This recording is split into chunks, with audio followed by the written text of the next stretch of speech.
Beyond the Gates recap for May 1, 2026.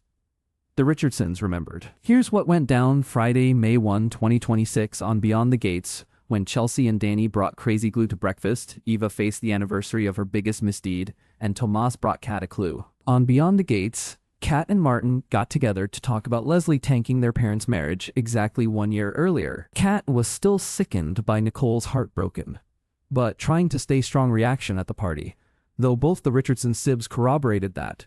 In the present, Nicole seemed to be in good spirits. Martin and Kat agreed to check on Ted and Nicole, respectively, though things got testy when Martin brought up Eva. Kat insisted that she had only allowed Eva to have cake at her birthday party, not brokered a peace treaty. When she found Martin hypocritical, Martin yelled at her, shocking her. Martin caught himself, still raw from Samantha calling him a hypocrite the day before for going easy on Tyrell kissing Jessica while alone in the house, but having grounded Samantha for the same infraction. Kat concurred that there was a double standard in play, but Martin felt Tyrell was entitled to some leniency since he would soon be leaving home to go to college. Kat was sympathetic. Eva found Ted in his office, conceding that she was probably the last person he wanted to see that day, given it was the first anniversary of her having a hand in ruining his marriage. When Ted assured Eva that he no longer blamed her, she offered an ear if he needed one, figuring there weren't many people he could talk to who were on the inside of the situation. At that moment, Nicole, who had been thinking back to Ted, trying to reconcile with her, entered, so Eva excused herself. As Nicole tentatively wished him a happy anniversary, Ted noted that their interaction didn't need to be awkward. Nicole revealed that she was choosing to focus on their happy memories, and the exes reminisced about their meeting at the medical conference in Maui, where they had ended up talking all night. Nicole called it magic.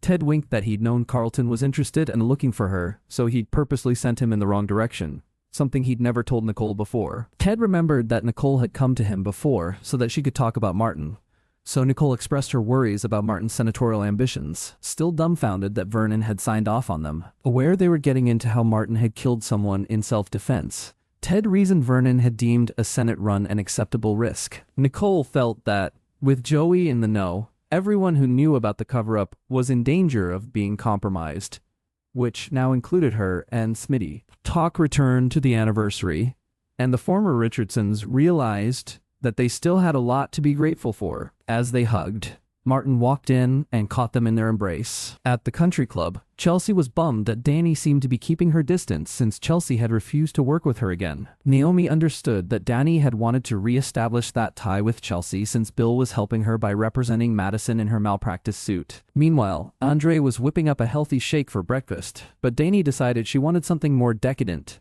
and took Andre to Orphegene's, texting Naomi and Chelsea that they could meet them there. Chelsea seemed hesitant, but accompanied her sister to the diner, where Bill was having a business breakfast with Thomas. Navarro still had no intel on Lynette's whereabouts, but announced that he and Keegan had compiled a list of bank accounts they discovered Lynette had emptied.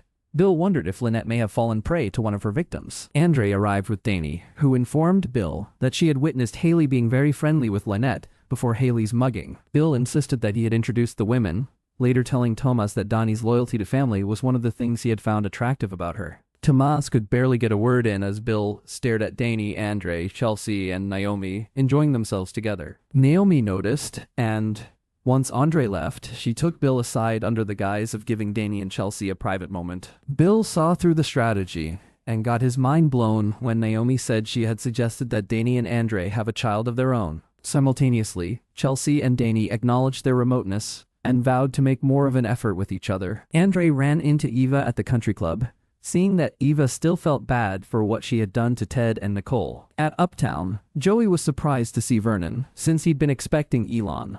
Vernon divulged that Elon had functioned as a go-between so he and Joey could meet. After scoffing that Joey was trying to gain respectability by becoming more visible and funding the clinic, Vernon sternly reminded Joey that he had promised to leave Martin alone. Joey recognized that he hadn't considered the possibility that his gesture to provide Martin with private security might be seen as an illegal campaign donation, but he mused that his larger favors to Martin, specifically helping to suppress the hate crime fallout, would likely generate even worse optics. When Joey said that he had been happy to help keep Martin's reputation clean, and that he respected Martin for protecting Vernon from violence, Vernon retorted that Joey was only happy he had leverage over the congressman. "Martin owes me," Joey growled, and he let Vernon know that one day he would collect. Vernon presented an alternative.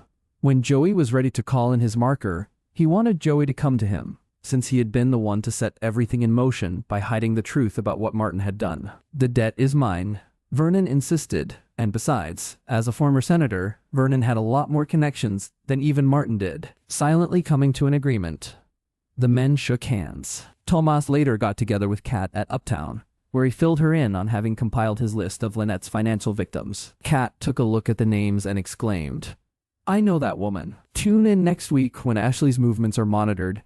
Kat goes to the wrong person in her quest to bust Lynette, and Martin's hopes for the Senate continue to cause problems. Beyond the Gates airs weekdays on CBS and streams on Paramount+. Next week, the show will be preempted for UEFA Soccer on Tuesday, May 5th, and Wednesday, May 6th. Quick links.